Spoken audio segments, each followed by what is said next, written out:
Quest Audiobooks presents an unabridged recording of Legionary by Griff Hosker, narrated by George Weightman. Prologue.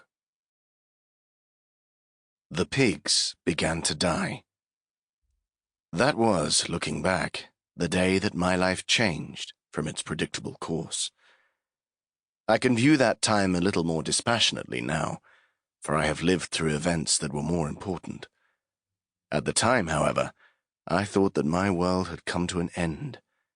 Indeed, it had, or the world I had known, at least. Perhaps the gods wished to change my destiny, or the fates were bored. I do not know. But all I did know was that Lucius Ulpia Porcianus did not become the farmer he had been expected to when the animals started to die. My father was also called Lucius, and although he had been a soldier, he was a farmer through and through. My family lived in the land called Picenum. We were farmers who raised pigs and beans. The pigs were not for us to eat. Such meat was a rarity for our family. We were more likely to eat animals hunted by my father and me.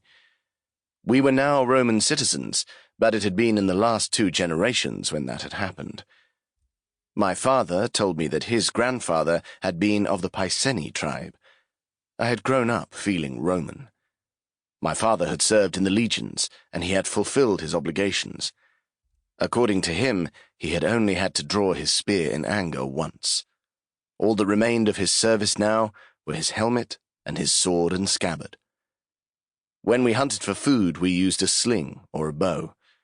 Whatever we hunted augmented the beans and greens that were our staple. It sounds dull, but life was good, especially for a young boy growing up. I got to tend the pigs, and I was outdoors. My 3 sisters spent more time inside the house. My mother helped to fill the family coffers by making pots using the river clay we gathered from the Albula River. The girls helped. They also cooked, sewed, and did all the other things that would make them good wives. My mother had married well, or relatively well. My father was good at what he did. We had a herd of 6 breeding pigs, and each year the litters that they produced would be sold at market and bring us silver for the rest of the year. True, we had no slaves, but as my father always said, slaves needed to be fed and housed. He thought we did not need them. We lived on an isolated farm. We had enough land for the pigs, and he and his father had cleared some woodland, which enabled them to raise beans and other crops.